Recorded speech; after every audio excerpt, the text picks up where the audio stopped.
Our Lady, in addition to saying some other things to the children, she revealed to them a secret that consists basically of three parts. The first part is a vision of hell, and contrary to what many people think today, it wasn't empty by a long shot. It was full of souls of the damned as well as the demons. The second part is basically some prophetic warnings from Our Lady about what would happen if her requests were not heeded, and essentially there would be spiritual consequences. Souls would be lost and go to hell, number one, and then number two, there would also be some temporal, like geopolitical consequences. The third part of the secret, um, part of it we know from what the Vatican published in the year 2000. It was June 26, 2000, so we just had Yeah. the 25th anniversary a couple weeks ago, and it's basically a cryptic vision of a what the Sister Lucia's. The text that they released is her description of this vision of a quote bishop dressed in white Yes. walking through a big city half in ruins. Her words, which maybe it's a war zone, maybe there's been an earthquake. We don't exactly know because there's no explanation from Our Lady that's published. That's the That's problem. right. Yeah. And this bishop dressed in white, the children had the impression that he was the Pope, and he's praying for the souls of the corpses he met on his way, Sister Lucia said, after which he and other clergy, religious, and laity are martyred while making their way up a quote steep mountain towards a big cross. We also know that the third secret begins with these words of Our Lady, and it's noted here, that this was in the fourth memoir. Sister Lucia adds, quote, "In Portugal, the dogma of the faith will always be preserved," etc. So we have a comma and we have an etc., which obviously means we know that these are words of Our Lady. What That's else did right. she say? That's the question. What does this etc. stand for? That's right, because everybody understands that the word etc. means to continue and so on. And so to tell us there's nothing more to it is simply ridiculous. And in fact, I have an entire chapter. It's chapter 12 in my book, Fatima and the Great etc., traces of the third secret message. And we could go over, as others have done, and we have more since that time. Different remarks made even in the last 5 years about this third secret, or the way it's ignored entirely. It's very interesting that denial continues even among the most of the church hierarchy. It was a bombshell revelation when Pope Benedict XVI said what he did while he was en route to Fatima and then in Fatima itself in 2010. Yeah, So this was 10 years after the beatification of Francisco and Jacinta Marto, the two of the three seers I mentioned earlier. And Pope yeah, Benedict traveled to Fatima for the occasion of the 10th anniversary of their beatification, and he made some critically important remarks on that trip. So during the right. flight to Portugal, which was on May 11th of 2010, he was asked during a press conference, an in-flight press conference, about the third secret, the third part of the big secret, and he was asked specifically in the context of the sexual abuse of minors by Catholic priests, and if there might be a Yeah, connection between the two. And essentially, his answer was yes. This is what he said.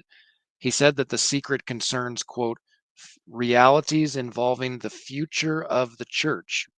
So a yeah, complete reversal of what he had said 10 years prior in June of 2000, where he essentially agreed with Cardinal Sodano, the Vatican Secretary of State at the time, who essentially said the Fatima visions and the prophecies belong to the past. There's no more.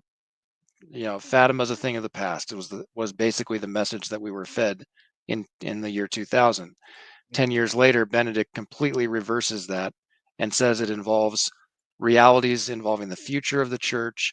More right. specifically, he said, quote, a passion of the church. That's a phrase that he used, resulting, quote, from sin within the church that is manifesting itself, quote, today, right now, in a really Right. terrifying way. Yes. So and then he said 2 days later, while he was in Fatima, one would be deceiving himself who thinks that the prophetic mission of Fatima is concluded. And you Hmm. still hear that today. I've heard that even recently from people. Why are you still talking about the third secret of Fatima? Why are you Yes, getting into all this conspiracy theory stuff?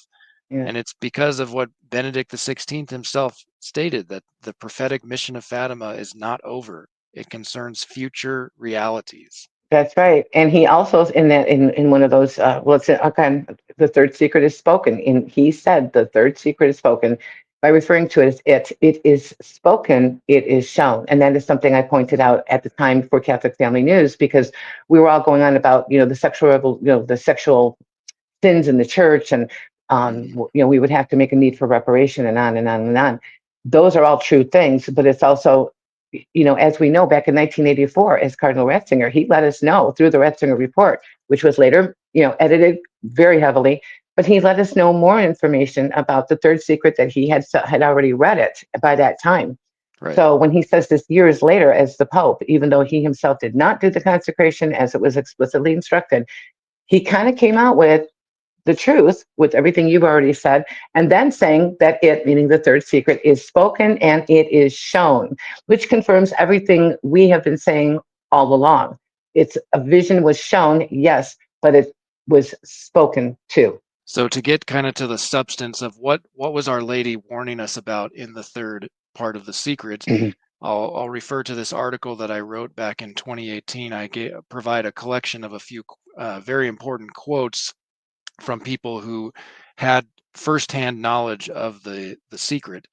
The first one that I have is from a Father Joseph Schweigel, who Mm, who was sent by Pius XII to interrogate Sister Lucia specifically about the third secret in September of 1952. And when he got back to the Vatican, someone asked him, what did you learn about the secret? And he said, I cannot say anything of what I learned at Fatima concerning the third secret, but I can say that it has two parts. One concerns the Pope.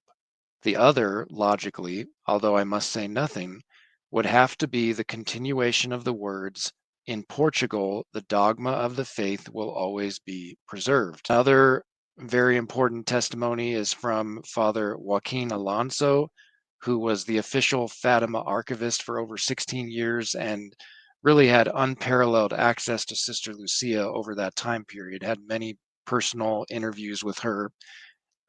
Here's what he said regarding the third secret. In the period preceding the great triumph of the Immaculate Heart of Mary, terrible things are to happen. These form the content of the third part of the secret. What are they?